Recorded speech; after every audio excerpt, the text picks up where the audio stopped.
Selama 75 hari ke depan, warga Indonesia akan melaksanakan ritual 5 tahunan sebagai negara demokrasi, yakni pemilihan umum. Sejak pekan ini, warga akan melaksanakan proses kampanye pemilu, baik untuk pemilihan pasangan calon presiden dan calon wakil presiden, maupun pemilihan calon anggota legislatif. Dalam kampanye pemilu, berbagai metode telah disepakati oleh para peserta pemilu. Lalu apa saja yang diperbolehkan dan apa yang dilarang? Seharusnya sudah dipahami bersama. Lantas seperti apa geliat politik dalam proses pesta demokrasi menuju pemilu serentak 2024 mendatang? Berikut liputan khas Vloganza bersama Muhammad Zulhilmi.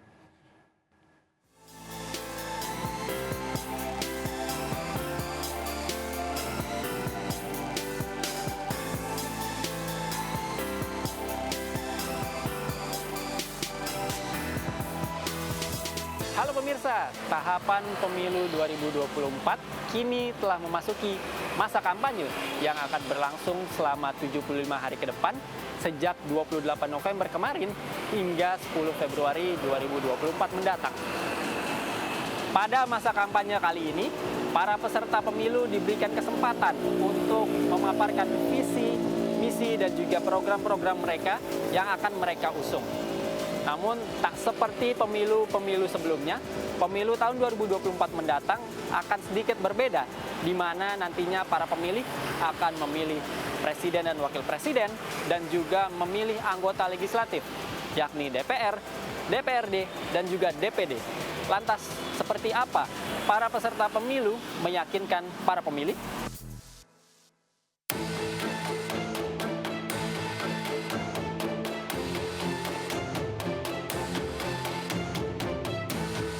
Dalam Undang-Undang Nomor 17 Tahun 2017, terdapat 8 metode yang dapat dilakukan oleh para peserta pemilu. Metode pertama adalah pertemuan terbatas, kemudian metode kedua adalah pertemuan tatap muka, metode ketiga penyebaran bahan-bahan kampanye, metode keempat yakni kampanye pemilu kepada publik, metode kelima adalah media sosial, kemudian metode keenam adalah iklan di media massa seperti media cetak, elektronik, dan juga internet. Kemudian poin ketujuh adalah rapat umum, dan yang terakhir adalah debat pasangan calon presiden dan wakil presiden untuk memaparkan kampanye mereka.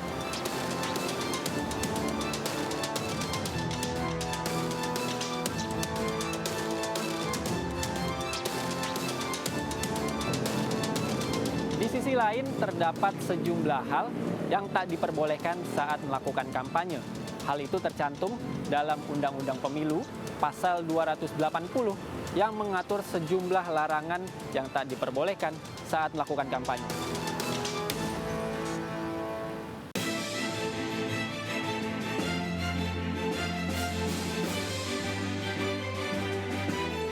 Hal-hal yang dilarang ataupun tidak diperbolehkan dalam masa kampanye antara lain mempersoalkan bentuk Negara Kesatuan Republik Indonesia ataupun Pancasila dan juga Undang-Undang Dasar 1945. Kemudian yang tak diperbolehkan kedua adalah menghina seseorang terkait suku, agama, ras, dan juga golongan. Kemudian yang ketiga adalah menghasut ataupun mengadu domba. Kemudian yang keempat adalah mengganggu ketertiban umum. Kemudian poin selanjutnya adalah menggunakan fasilitas pemerintah ataupun tempat ibadah dan juga fasilitas pendidikan lainnya. Dan yang terakhir adalah menjanjikan ataupun memberikan sejumlah uang ataupun materi kepada para peserta kampanye.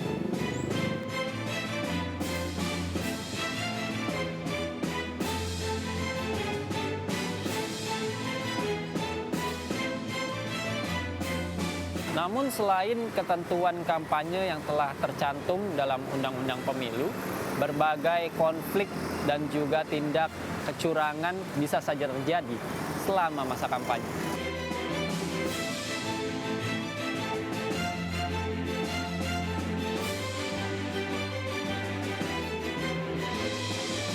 Tahapan pemilu sudah masuk masa kampanye, Bapak. Kalau Bawaslu melihat ini seperti apa, Pak? Ya, karena sudah memasuki tahapan kampanye ya dari 28 November sampai 10 Februari, Bawaslu memastikan kepada jajarannya untuk siap untuk melakukan pengawasan di tahapan kampanye. Nah, karena memang tahapan kampanye sudah berjalan, nah kita harus menyiapkan jajaran kita, baik di tingkat provinsi, kemudian tingkat kabupaten kota, tingkat kecamatan, kelurahan, sampai mungkin nanti proses di tingkat TPS ya, pengawas TPS. Kampanye belum sepekan berjalan Pak, namun untuk saat ini pelanggaran sudah banyak didengungkan Pak. Kalau Bawaslu melihat ini seperti apa sih Pak? Bawaslu berpegang pada apa yang disebut ya temuan dan laporan. Atau jika nanti ada informasi awal, karena memang tahapan kampanye sudah berjalan, ketika informasi awal itu datang ke Bawaslu ya sesuai dengan jenjangnya, maka Bawaslu melakukan penelusuran dan pendalaman. Bagaimana Bawaslu untuk bekerja mengawasi media sosial ini Pak? Ya, Bawaslu tetap melakukan pengawasan melekat ya. Pada di tahapan kampanye itu sendiri. Nah, kita kepada jajaran kita ya mengingatkan agar peserta pemilu memastikan apakah peserta pemilu sudah mendaftarkan diri akun resmi media sosial kepada KPU gitu. Karena kalau sudah mendaftarkan diri, yang tadi saya sampaikan, apakah dia mendaftarkan sebagai tim pelaksana peserta, dia mendaftarkan RKDK dan LADK-nya, termasuk dia harus mendaftarkan peserta pemilu yaitu akun resmi.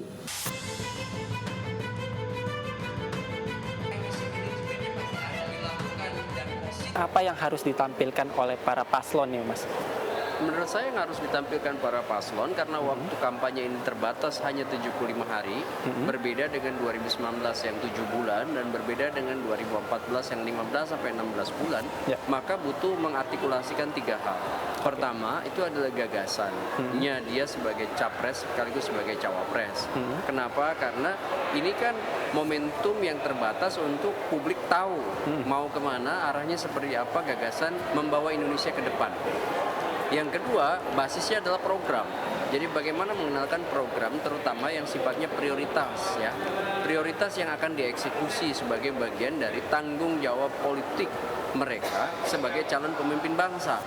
Nah, kemudian yang ketiga tentu karena ini terhubung ya dengan ragam situasi yang kerap kali butuh problem solving, maka tentu solusi-solusi kebangsaan, solusi-solusi kenegaraan yang ditawarkan ya oleh para calon presiden dan calon wakil presiden itu seperti apa? Kan publik ingin tahu. Saat ini apakah masih relevan untuk mengarahkan massa Mas untuk kampanye tahun ini Mas? Ada 9 metode kampanye, jadi mengarahkan massa itu masih diperbolehkan, ya kan? Cuman tentu harus lebih punya keadaban politik. Untuk saat ini se-power apa internet Mas? Media sosial ini kan tingkat penetrasi internet di Indonesia tinggi ya, 77%. Dan pemilih kita 56,45%-nya itu kan gen milenial dan gen Z. Jadi itu dia udah di atas proporsi lebih dari 50%. Maka wajar kalau kemudian digital native seperti milenial dan gen Z itu bisa dipersuasi lewat kampanye di media sosial.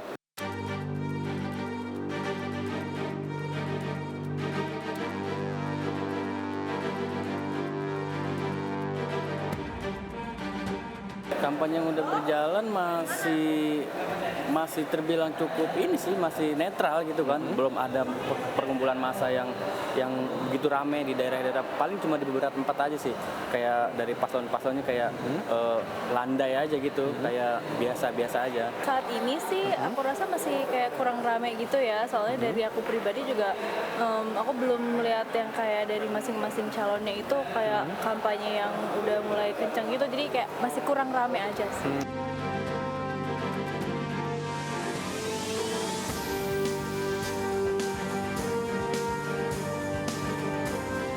Untuk menghindari penyesatan informasi selama masa kampanye, masyarakat bisa melakukan berbagai cara berikut ini.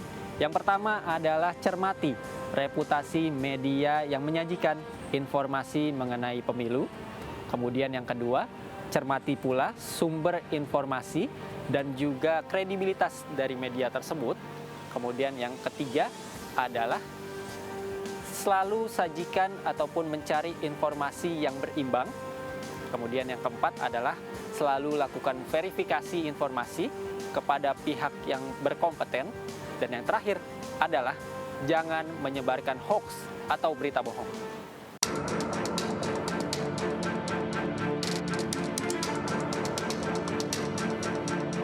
Dalam deklarasi pemilu damai 2024, para peserta pemilu telah berjanji untuk melaksanakan sejumlah hal.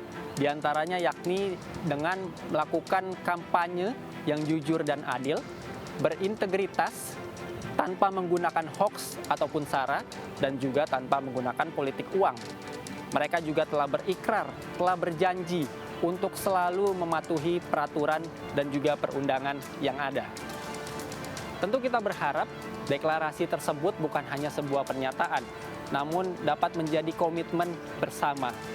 Dari sana, kita juga berharap pemilu 2024 dapat menghasilkan pemimpin dan juga wakil rakyat yang berkualitas dan berintegritas. Saya Muhammad Zulhilmi, serta juru kamera Sutrisno. Sampai jumpa di Vloganza berikutnya.